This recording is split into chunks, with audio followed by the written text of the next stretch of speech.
And one day they were out there loading peas, and all of a sudden I was over at Steckelberg's picking strawberries. We could hear them holler out there, and it was one of the horses on the wagon had a stroke, and it just jumped up and fell down and died right there. And that was a big excitement that day. But it's something that very, very seldom happens, that the horse would have a heart attack and fall and die. Or Audrey was the one that she'd always be in the house and scrubbing and, you know, washing dishes or anything. She didn't like to go outside at all and work outside. But Jane is the opposite. She was outside all the time, doing something. Even if she'd go with me to feed the little chickens when we used to take them out in the field a little ways when they were little, the brooder house and chickens.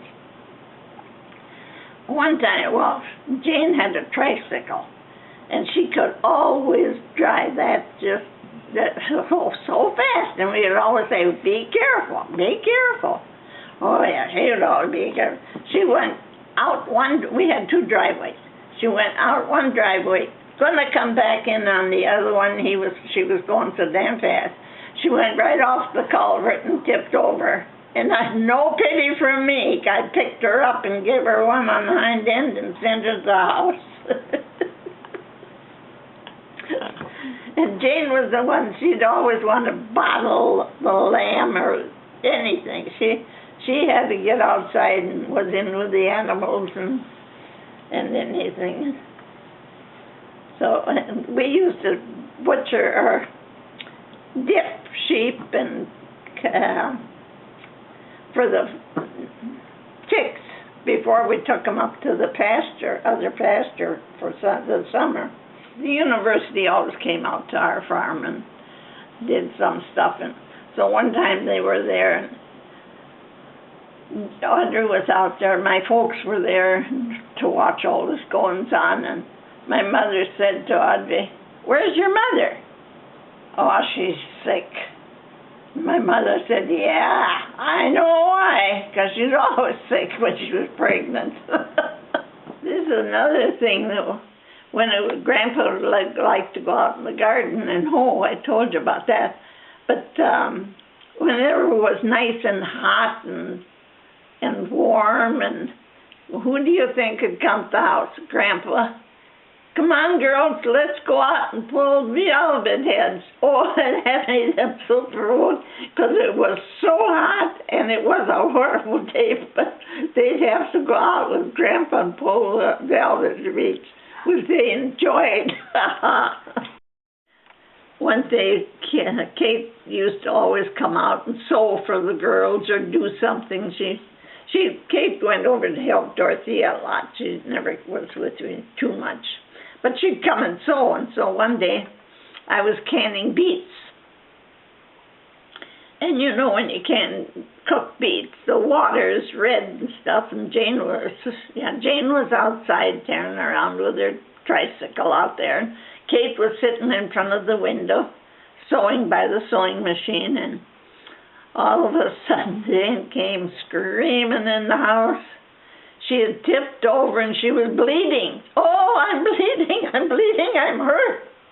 And I went to look, and she had tipped over in the water where we dumped the beet water, and that was red, and she thought she got hurt and was bleeding to death.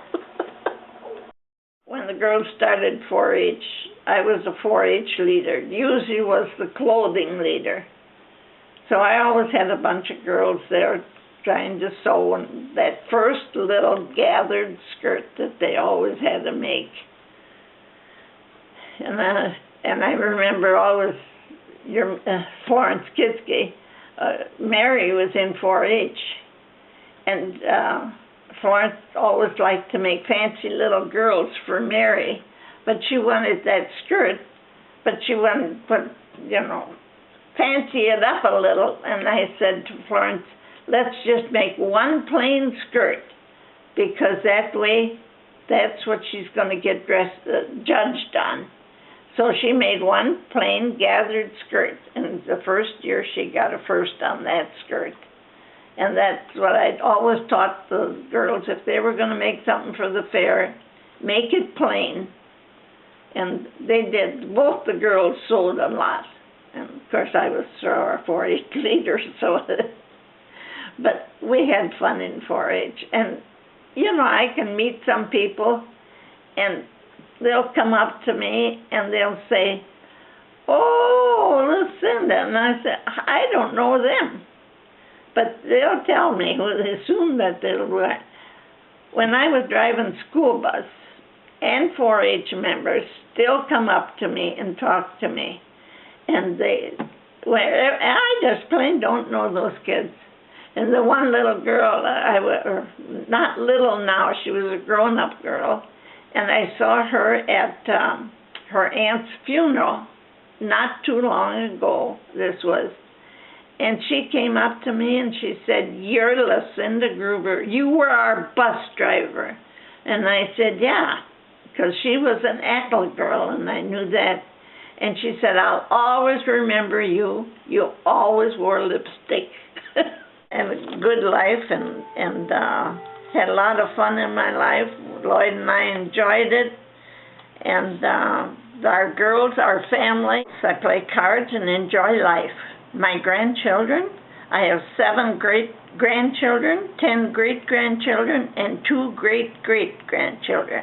I'd like to have a big man to hold me up today so I could dance, because I'm sure my feet would still work. My age is 91, 2010.